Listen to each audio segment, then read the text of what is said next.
I was freshly graduated.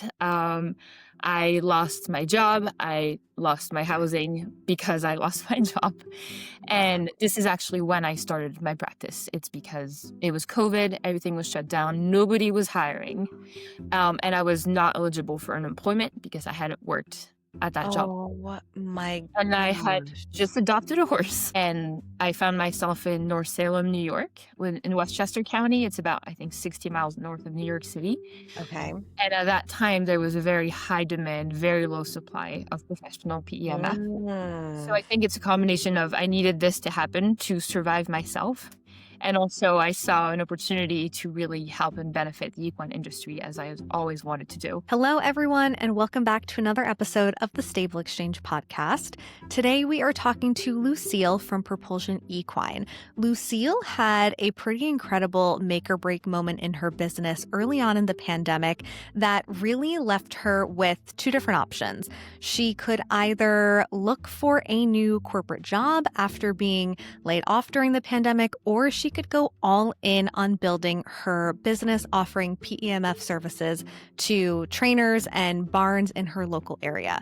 Lucile took the route of entrepreneurship and over the course of the next 5 years or so has built a truly incredible business where she now serves clients all over the New York, New Jersey, and Connecticut area, following her clients all the way down to Wellington in the winter. We have worked with so many body workers and other practitioners and professionals in the equestrian industry on the service-based side. So I'm very excited for anyone who has been looking to build a service-based business in the horse industry, especially if you are a body worker or someone offering similar mobile services. I think Lucile's story of how she so smartly built these route optimizations into her business, hired a team to help her do what she does 365 days a year in multiple locations, and just her overall grit and determination, ambition, and motivation to just go all in on a dream when she really had no other choice, and it has been a huge success today. I'm very excited for you guys to hear her story, and I hope you all enjoy. So, Lucile, you started working in the horse industry as a working student about 16 years ago now. And I think so many of us in the industry got our start either at a barn where we took lessons or as a working student.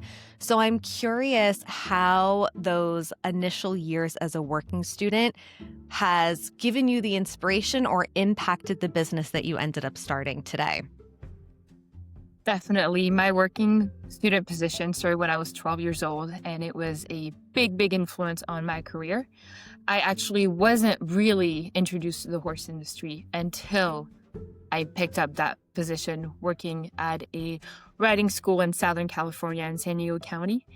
And that position included everything, from turning out, feeding, tacking up for lessons, taking care of horses in many ways. And at that point on, I knew in my heart that I wanted to dedicate my career to benefiting horses, Wow. to helping them in some way. I wasn't entirely set on how that was going to look at that point. And, I considered being a veterinarian. At that young age, I considered having a natural boarding facility for rescue and rehab horses. Yep. So it definitely shaped my desire to have a career dedicated to helping horses from that young age. Yeah, it's funny you mentioned that because I think, so many fellow equestrian business owners I talk to that are now maybe doing something a little bit different than they were when they first entered the industry.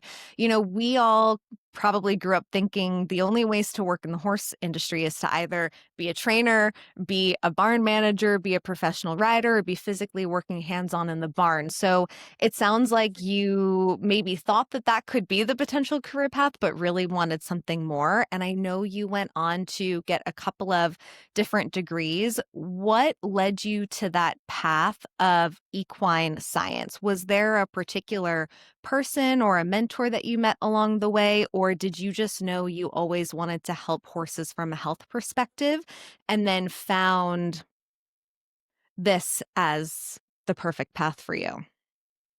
I think one could argue that I'm a pretty good example of it's possible to have a career in equine healthcare and equine science without going to vet school.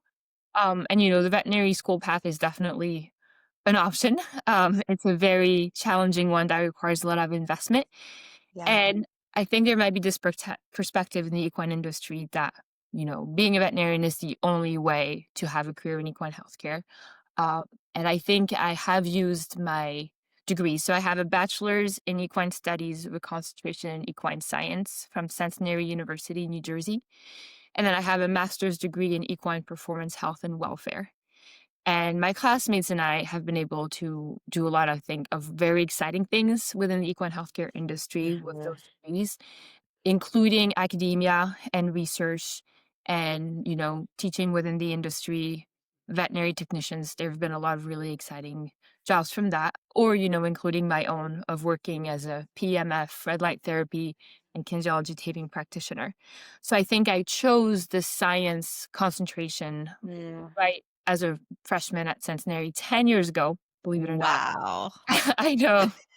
That's 10 years amazing. ago, 2015, because I knew that healthcare would be one of the best ways to benefit horses within my career.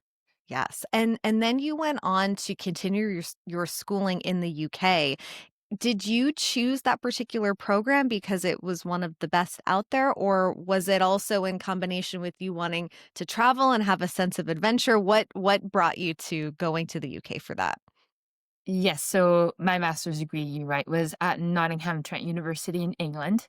And it's actually a little bit of a unique situation because as a European citizen, I was born and raised in France for our audience. That's right. As a European citizen, living in England before Brexit, I actually had very, very cheap tuition for my master's because England was still in the European Union. Now, halfway Mm. through my master's, England experienced Brexit and left the European Union, and COVID shut down the whole schooling country. So it Wow. was a great plan that I did just in time because it is no longer Mhm. possible for a European citizen to get in-country tuition, essentially. Oh my gosh, that's kind of a crazy story. So it sounds like you were really lucky to get to have that experience. When you finished all of your schooling and graduated with your degrees, did you know at the time that, or even as you were in school, did you know at the time that you wanted to have your own practice, or did you initially think you might join a clinic or a larger practice and be one of their practitioners? I had a corporate job in Okay. equine marketing at an equine veterinary practice during grad school. So at that point, grad school was online, the job was online, everything was remote. This is peak 2020. Yes. Um, so my goal for pursuing the master's was to open the possibilities in the field of academia. And I actually did go on to teach equine studies as an adjunct at a university for a semester. Wow. Actually, my own alma mater, if that's how you pronounce that. I'm gonna pull the French card here. Alma mater? Um, matter? I don't know. Anyway, so We still don't know. that was the goal for the masters, but just like everybody else in 2020, Mm. everything got uprooted, all the plans I had, um, just kind of imploded. I lost my job. I was laid off my corporate job 2 weeks after graduating. Wow. Oh my gosh, that had to be a bit of a punch in the gut. Absolutely. I was freshly graduated. I lost my job. I lost my housing because I lost my job. Wow. And this is actually when I started my practice. It's because it was COVID, everything was shut down, nobody was hiring. And I was not eligible for unemployment because I hadn't worked at that job. Oh my And I had gosh. just adopted a horse. So I don't know if you knew all of that about me, but that was like, No. No, your story actually goes much deeper than I even realized, to be honest.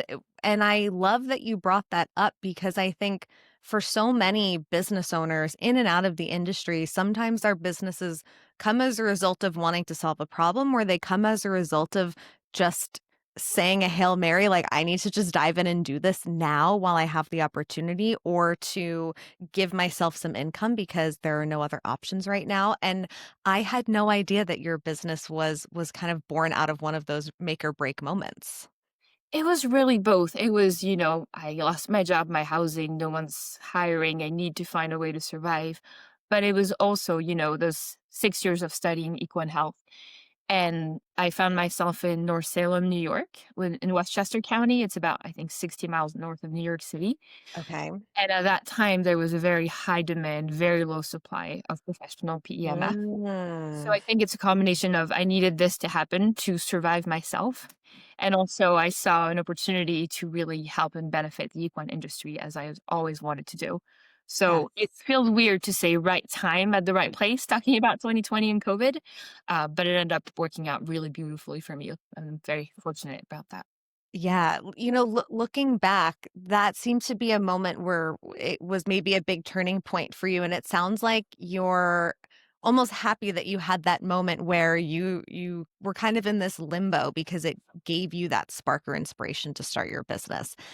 When you decided you were going to go all in on PEMF, I have worked with practitioners when I was a barn manager. Even from our conversations, I know there isn't a ton of regulation in the PMF industry. And it sounds like you can purchase a machine and start practicing, but you chose the path of always continuing your education, doing research, and being really involved on that side of the continuing education as well.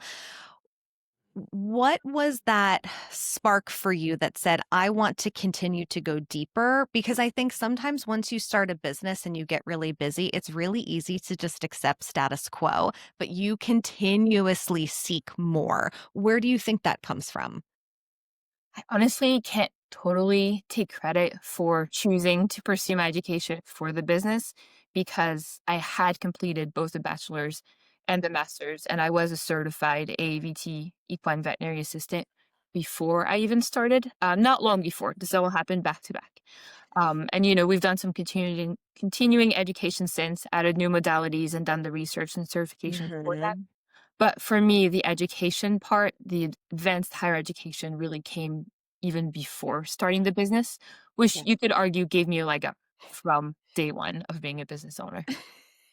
Yeah, so you were kind of already headed down that road, and then it sounds like your business just seamlessly fit into that. You mentioned adding modalities. That's definitely something that I want to get into because I am curious kind of the strategy or necessity that goes into the decision making of continuously adding services and modalities. But I want to first start with a little bit more of the why behind your business. So when you first created Propulsion Equine, was there any strategy behind the name, or was it something that just kind of a spark that came to you in the middle of the night? Because it goes one way or the other for some people. Thank you for asking. I feel like nobody ever gets the pun in the name. I don't get to talk about this very often, but the name is Propulsion Equine PEMF, and propulsion is professional pulsed electromagnetic field services. Mm, But if you oh look my at the whole goodness. word, propulsion is also a horse's ability and desire to carry itself forward. Yes. Fits really well for industry, I think. And we have the same lane, same logo, never changed it. I still love it Wow. years later, so that's good. That's amazing. It's very rare, especially starting out as a solo entrepreneur, to stick with the same branding that you Mhm. started with. But Right? we will get to your growth in a second. But I think it's really smart that you kept things the same because you have experienced some pretty incredible growth and now have a lot of great brand recognition in the industry. So I think it was probably a smart move that you stuck with what was working for you from the very start, because some people tend to overthink things as they grow and think that they need a big overhaul. But sometimes if it isn't broken, no need to try and fix it. And I love that you went into the deeper background on your name because the propulsion makes a lot of sense to me. I was initially thinking it was about the forward movement, but I actually didn't know the deeper meaning. So I love that there's a lot of strategy behind that as well. Thank you. Now, we've mentioned a little bit about your growth in the industry. And one of the big things is you now have a team of practitioners. It's not just yourself. So I know there's probably a lot that happened kind of in the in between from when you went from a solo entrepreneur to now growing your team. Can you talk us a little bit through what happened in maybe those first couple of years and what you did in the beginning phases to grow your consistent client base before deciding to add on another practitioner? Okay. So I was very lucky. Again, right person at the right time in the right place. That in 2020, there was so much demand and virtually no supply Mm. that I actually went from unemployed, living in a loft, to having a full-time practice and being able to lease an apartment Wow. within 3 months, from January to April 2021. And I was working nonstop, doing everything in the business by myself for 18 months. So from January 21 until June 2022.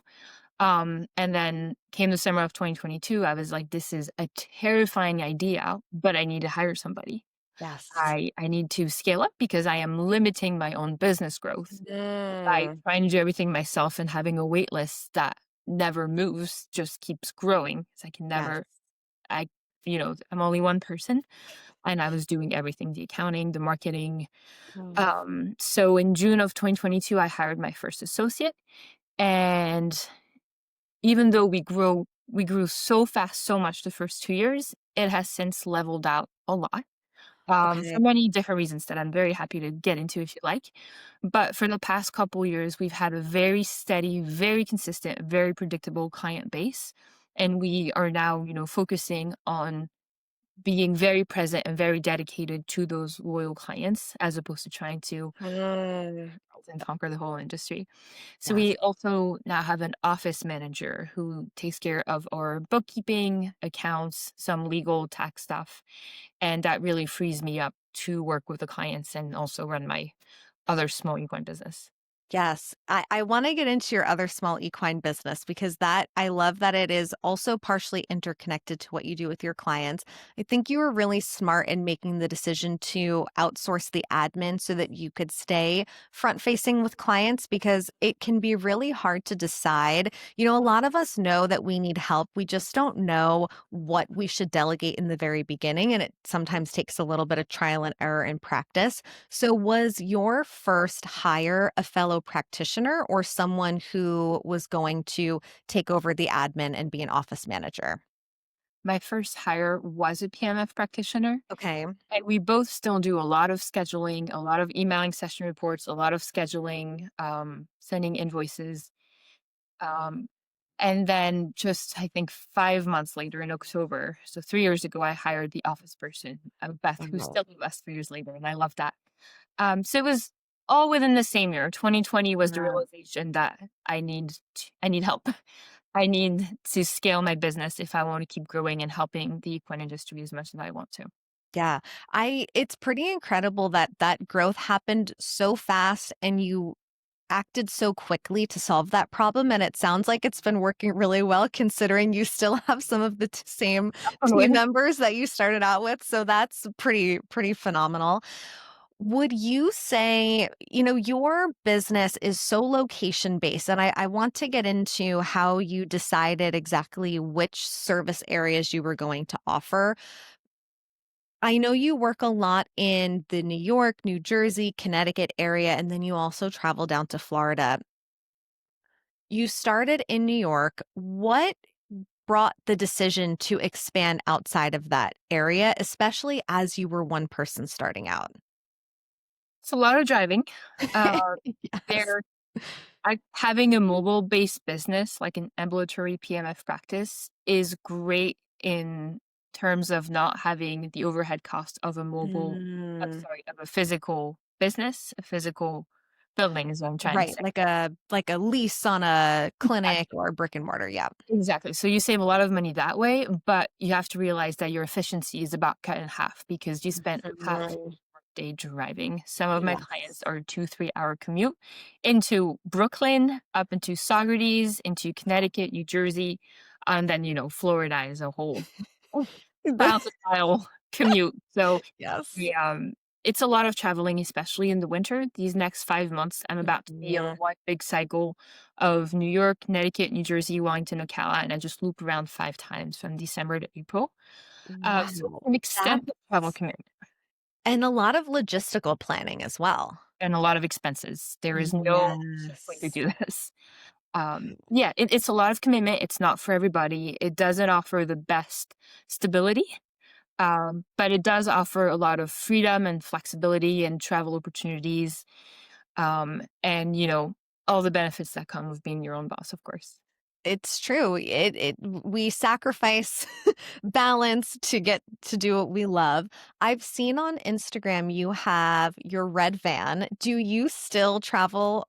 I mean, really I was going to say coast to coast or around the country, but do you travel from the tri-state area to New Jersey and back in that van still? Yes. So the way I save on all the travel expenses that come with traveling out of state, there's flights, there are rental cars, hotels, Mhm. Airbnb, is I stay in a camper van that is fully equipped with bedroom, kitchen, bathroom, even an office, everything. But again, there's no perfect solution and there's no easy or cheap way to do this because the van was very expensive to purchase Yes. and very expensive to maintain and not cheap on gas either. So, at the end of the day, I can't say for sure that I made the smarter business decision by buying a van. It will all depend on, how much I can get back when I sell him, which he's actually for sale right now. So I have an update on you soon, but you can try to find ways to make a mobile based business more affordable, but it's Mhm. going to be very expensive either way, at least in my experience. Yeah, well, because, especially if you go down to Florida for the whole season or for an extended amount of time at some point, you would have to have some sort of rental anyway. So I could see how the van was a good idea from the start. In And theory, it's a great concept. In practice, well, yeah, and when you first started your business, I don't know if that's around the time you purchased the van, but I feel like from 2020 to 2022, van life was blowing up on Instagram. You honestly could have had a whole side hustle as a van life influencer during that time if you really wanted to. influencer. That's so funny. I could have, yeah. So I'm curious to know when you are traveling from the New York, New Jersey, Connecticut area down to Florida, are you following clients who are going down to Florida for the season, or do you have a completely different client base that you're going to see when you go down to Florida? Oh, that's a good question. It is actually 99% or New York, New Jersey, Connecticut clients who we follow for the winter. And Mhm. this is part of the bigger mentality of we want to show up and provide the best possible care for our loyal clients and their horses. Yes. And that Yes. means following them to the Florida show circuit for the winter. And there's actually not an attempt to create a new client base in Florida. I just want to be where my current loyal clients need me. Yeah, I love that because it is such a way to kind of say thank you in a way to your clients for being so loyal is to just meet them exactly where they're at when they need you. So I love that. And there is something to be said for not always looking to grow because sometimes when we try to expand super fast or grow beyond what's attainable for us, the quality goes down. So it's almost like you want that quality over quantity, which I think makes a lot of sense because you are so client focused as well. So I'm curious, so many body workers that we've worked with in the past who are, and I know you don't do, equine massage, you're more on the PMF side. A lot of practitioners in the body work space that we talk to who are very first starting out in their business. They've maybe just formed their LLC, they're putting their services together, have a really hard time figuring out if they should be charging a travel fee, what that travel fee should be. And you expanded outside of that small localized area really early on. Did you implement travel fees in the beginning? And how do you think about that now? We have some travel fees for clients who are a long drive away. that is split between several farms. Usually, if they're more than like 45 minutes to an hour. And beyond that, we also have no choice but to schedule strategically and geographically. We do up to 265 sessions a month. And as you know, those horses are very, very spread out. Oh my gosh. We That's have a we have lot of sessions. monthly yes, a monthly schedule that is very consistent, repeats itself every month, and to keep it as stable as Mm. possible. And some of these horses we see twice a month. So when I say 265 sessions, it's not 265 individual clients from horses. Some of these we see twice a month, so it's a little bit of a smaller client base than it might seem. But there's so many of them and they're so far apart, and we want to be really good about keeping them on a regular, consistent schedule Yes. that we have to schedule by county and by state and by city. Yes, that makes a lot of sense. Like we mentioned before, so much logistical planning goes into this. This might be a little bit of a curveball, but I think it's helpful to ask if you were in the shoes of someone just starting their business, either in the PMF specialty side or even the bodywork side, what is the biggest piece of advice you would give them when they're thinking about the logistical planning of their sessions? Because you seem to really have mastered this completely. To keep it on the theme of geographical scheduling, I would say find a niche where there are a Mm. lot of horses per square mile. So if I can give you like ideal world example, that's Ocala, Florida, or Wellington, Florida, or Lexington, Kentucky, or North Salem, New York. The flip side of that is these very populated horsey areas in this day and age in 2025 are very likely to already be oversaturated with PMF practitioner, and also difficult Mhm. for horse owners and riders who may not have much of a education or background in equine Yeah. science who buy their own machines and do it for them. So it is a little bit difficult for me to give this advice 5 years down the road because the PMF market has absolutely boomed coming out of COVID. Um, and now being in the right place is more difficult because there's not really a right time anymore. Mm. The curve, so for someone who would start today, I might actually recommend finding an established practice and Yeah. teaming up with an existing practitioner and finding a mutually beneficial arrangement that way. Yeah, that's smart. It makes a lot of sense. It's funny. We found that even in Farm and Fur as well, we were kind of at the right place at the right time, a little bit similar to you in the sense that we also started in 2020. And at that time, so many people unfortunately were laid off from their jobs, but also had this horse business idea on the back burner that they finally had the time to start, or they had a little bit of stimulus money coming in and finally were able to make the investment in a rebrand for their side hustle. What So I think there's a little bit of right place and right time and luck that can happen in the very beginning. And now, like you said, it is a little bit harder to kind of enter the industry as a brand new practitioner. We've talked a lot about your growth location wise. I want to talk a little bit more about how that happened from a marketing perspective.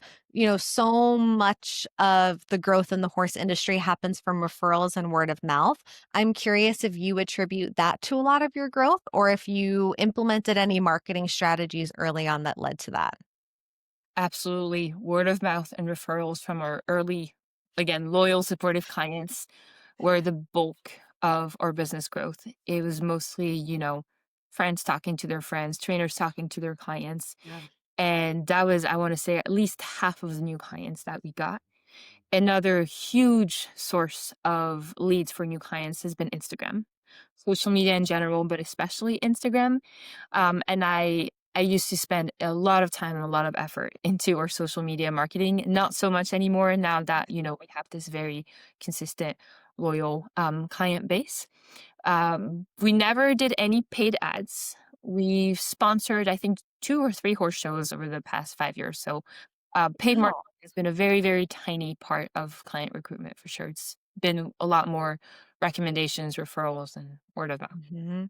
That's amazing. I mean, every business owner's dream is to grow by referrals and just organic reach on social media. So it's incredible that that came super naturally for you guys. When you first created your Instagram and kind of put those first couple posts up, do you remember at the time what you were specifically posting? I know this is a very specific question, but what I'm hoping to get to is, were you posting a lot of client transformations, value based content? Because I know a lot of people first starting their business sometimes struggle with identifying what they should focus on in their marketing from the very beginning. I definitely struggled. I definitely posted some things that were very irrelevant, I'm sure. Honestly, the fact that this is a whole 5 years ago and that I've had the Instagram account from day one, I'm sure I would cringe very hard if I looked back at my first post. We all would. But from what I remember, it was definitely testimonial heavy. I was really trying to leverage these Mhm. first happy clients that brought me a lot of referrals.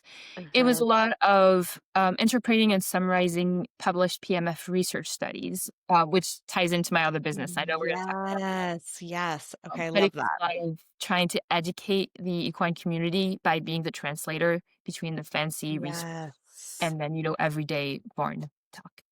Oh, that's so you really put it in layman's terms for your clients and your audience, which I think is so important. I Yeah. love that. That's very, very cool. And starting off strong at the beginning with that value-based content also works really well to establish you as an authority and an expert. So I think that combined with the testimonials makes a lot of sense. So I want to get into your other business. You do a lot of freelance journalism still in the equine healthcare space. Talk to us a little bit about that, how you got started. Was it as a result of wanting to just continue going deeper with research based off of your schooling? And is it something that you see as directly tied and related to what you do with your propulsion clients? Yes, to that last part, 100%. I write articles about all aspects of equine healthcare, nutrition, sports medicine, internal medicine, lameness, rehab. And I love when I'm working with a propulsion equine client, Mm. issue about their horses being discussed, and I can say, hey, I wrote an article about this that I think could give you some insight. Let me email you the link with your horse's session report. I love when I can do that. Yes. There's also a lot of veterinarians that I collaborate with in the real world for Propulsion Equine when we work on cases together that have areas of expertise that I can then interview Mm. them on that topic to write an article. So I feel like my two businesses are really interconnected Yeah. and work well with each other. And to answer the first part of the question of, what motivated me to start this and how did it happen, I actually published my first article in December of 2018. So I think that's seven It's a years ago. long time ago. Yes. Yeah, so I actually started my freelance equine healthcare journalism career before graduating from anything, and before starting my PMF practice. And it used to be tiny. It used to be a couple articles a year. It's still relatively small compared to propulsion equine. I think the most I've done is 54 articles in a year, which keeps me busy for That's sure. still a lot of articles. An I article. don't know what the normal average would be, but that sounds like a lot to me to do on top of seeing 200 and something clients a month through Well, half of that, propulsion. about 130, if my math is correct. I do have, luckily, that full-time associate, but there is no doubt in my mind that I could not do this by myself at this point. There is no way, Yes. for sure. My team is the reason this is all possible. It sounds like over the years, you've probably had to make some tough decisions or some tough calls either to add something new to your business or to maybe change something that wasn't working. Can you remember one thing in particular that maybe was a big turning point for you or really got you thinking about your business a little bit differently or a hurdle that you really had to push through and overcome? Okay. Yeah. So as you know, PMF, pulse electromagnetic field, is the bulk of our business, the bulk of our sessions. But over the years, we've incorporated a couple of complementary modalities that work really well with PMF and help, extend and prolong and even improve, enhance, I should say, the benefits of our PMF work. And that first modality was massage gun therapy. And we bought some fancy medical grade massage guns. We did the Superior Equine Therapy LLC training certification course. Uh, Okay. we used the massage guns at the same time as the PMF. The horses loved it. It was great for, I think, a year and a half. And then what most people don't realize is the massaging head of the massage gun provides percussions, which feel good and are beneficial to the tissue. However, the handle just vibrates. And it turns out that if you Yeah. handle a vibrating tool all day, every day for a significant amount of time, you're going to get carpal tunnel syndrome. And in my case, I got radial Wow. nerve damage from the massage gun. And pretty much my doctor said, that's it. You're not doing this anymore overnight. And luckily, massage gun, we don't charge for it. It was, incorporated into the session. It wasn't the bulk of the session, but it was still an extra that clients expected, that Mm. horses enjoyed, and that we really liked the results of. Um, Mhm. and at that point, I attended a conference, the Association of PMF Professionals, AOPP, and there's a very famous equine chiropractor, Dr. Wendy Corin, who Okay. of her business is Equiline LLC, and she did a presentation on the benefits of incorporating red light therapy into PMF sessions. Mm. And I had, learn a little bit about red light therapy in grad school as well. And I did some more research on it, read the studies, and then ordered some red light equipment. And we have replaced massage guns with red light, which Wow. has absolutely no side effects to the handlers at all. Actually, really love red light and PMF together. So that was a time when I felt like I was a little bit backed into a corner and had to think of my feet and come up with an Yes. alternative pretty fast. And this worked out really well. Wow. Red light therapy is something I see often. So it seems like it was a really smart decision to add that. And that must have been quite a shock to realize the physical repercussions that the massage gun would have on you, because I imagine so much of the research that you do into the modalities that you add, you're thinking about how they will impact your horse or your clients, not necessarily thinking about the impact that they will have on you. So that's interesting. I know your choice of words is so perfect. Repercussion and impact when talking about massage guns is like actually perfect. I didn't even mean to. That's And great. I think I remember seeing that massage gun when we did your shoot a couple years ago, Yes, because that that's was right. about 2 or 3 years ago now, and I Yeah, think we did do a couple of photos with the massage gun. It reminded me of a Theragun, and it's funny that you yes. mentioned that, because even when I use a Theragun, like, on myself, the vibration is uncomfortable to hold, so I can imagine holding on to that for a long period of time, And day massage in and day guns out. are still great for the recipient. I'm absolutely not, speaking negatively of them. For the horses, they were great. For Yeah. us, we're holding the vibrating handle for, 8, 10 hours a day, every day. Yes. It's too much and it will wear down your body. Yes, and your job always will depend on you to be able to physically show up and do that job. So, I know you also offer K-taping and red light therapy. So, would you say the PMF, red light therapy, and the K-taping are the 3 primary modalities that you use in a session? They're the 3 primary and the only 3 that we use. Okay.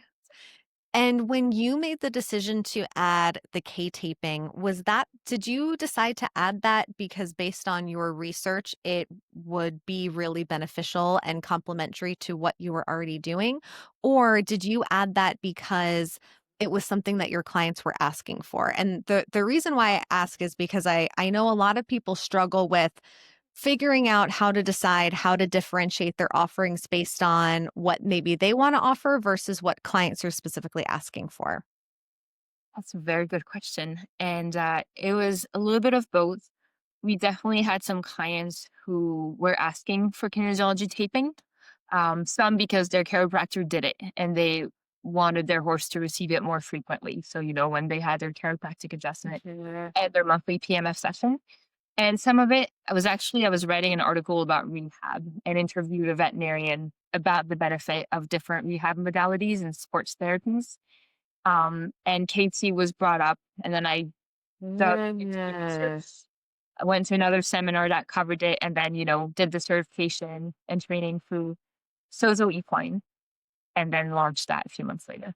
Wow. So it sounds like it was the perfect complement to what you were already doing. I love that. We love Katie. So I want to start to wind down our conversation talking a little bit less about the business side and a little bit more about the impact of horses on our business, because so much of us get into the industry out of our love specifically for either a special horse in our life or horses in general. And I'm curious how your introduction to horses at an early age sparked your passion for working in the industry, even beyond being a working student. I want to kind of get to the core of what horses mean to you and the impact on your business. That's a really sweet question. Um, my entire journey, whether it's the education or the career or the business, was definitely came from a deeply rooted love of horses. And, Mhm. my own horse in particular, of course, Claire. I adopted my first horse when I was 21. And she was retired. She had a terminal condition, and I knew that I was, her soft landing. Oh, And at that point, I had loved that horse for 7 years. So it was a very easy decision to bring her home and yes. keep her comfortable for as long as I could with PMF and KT. Hmm. She passed away 3 years ago, and, I think she was it, she was my horse of a life. Yeah. So I keep her memory alive with my work and my business, and she definitely was and still is an inspiration and a driving force behind Propulsion Equine. I love that. That it's so so special, and it sounds like your specialties were really the perfect fit for what she needed. And I'm sorry to hear that. That's pretty recent. I didn't realize that she Yeah, passed November away only 3 years ago. 8th, this is the anniversary this week, actually. November 8th. Oh my gosh! It's Wow. realized Well, it sounds like she was very, very lucky to have you. she was one loved horse, that's for sure. She was great. I was Yeah. lucky to have her too. She was the sweetest mare. Yeah. I know sometimes mares can get a bad rap, but I've always found them to be I'm a mare super person sweet. all the way. Agreed. You just have to connect with them in a little bit of a different way than a gelding. Fair enough.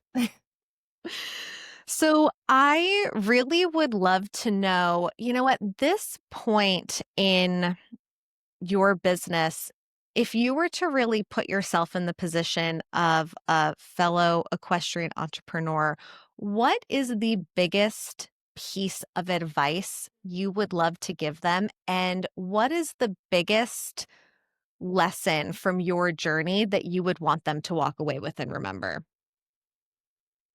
Okay. I feel like a lot of people are scared to start their own business in the equine industry or any other industry Yeah. because there is this fear that there are no guarantees. You don't have a steady paycheck. You Yes. may not be able to pay your bills every month. And that is understandably terrifying to think about. However, the way that I like to think about it is I've had a job. I've had a steady 9 to 5 of a paycheck, and I have lost that job pretty much overnight. And so have many other people during COVID, as we all realized. Mhm. However, I have 200 something clients, and it is very unlikely that all 200 will wake up one day and fire me. So, even though this is not the popular opinion, I actually feel like being a business owner provides more job security than having a salaried position. And there also comes a lot of freedom and flexibility, Mhm. and there can be a lot of quality of life with having a business. So, Yes. the biggest lesson I've learned is to not be afraid of the perceived downsides of trading your day job for entrepreneurship and becoming a business owner. It is what you make it. And I actually find that it has, now that it's steady and we're over the hurdle of, oh my gosh, I lost my job and my house and no one's hiring, what are we going to do? Looking back 5 years down the road, this 100% was the right decision. It's made a huge positive impact in my life. And I would like to think that I've been able to help horses and horse owners and the equine industry in more ways than I ever could have, going a Yes. different career path. Okay, I love that you answered this question that way. It's a bold answer, but I think it's so important to remember because so much of what we see and hear, sometimes you just hear about either the very best parts of entrepreneurship or the most frustrating parts of entrepreneurship. And I love that, despite all of the challenges and hurdles that you may have had along the way, you still don't regret your decision to starting your own business. And you're so right. There's that saying that I see all over Instagram all the time is you're willing to work 90 hours a week for yourself or for someone else. Do you know that saying that I'm talking about? Like, you'll always be hustling for someone, so it might as well be for yourself. And Yes. it does bring so much, flexibility in your schedule. So I love that you answered it that way, because you're right. You when you have your own business, you might be in a scenario where you could potentially lose clients or have months where your income is a little bit less secure than others, but you could also find yourself in that scenario with a corporate job as well, never being in control really of your own growth and your salary. So I think that's a perfect note to end on. Thank you so much, Lucile, for coming on. And I just know that all equestrian entrepreneurs in general, but especially those working on the practitioner side of things in PMF or bodywork, are going to take a lot away from this conversation. Awesome. Thank you, Tara. It was my pleasure to participate. I'm honored to have been a guest on your podcast.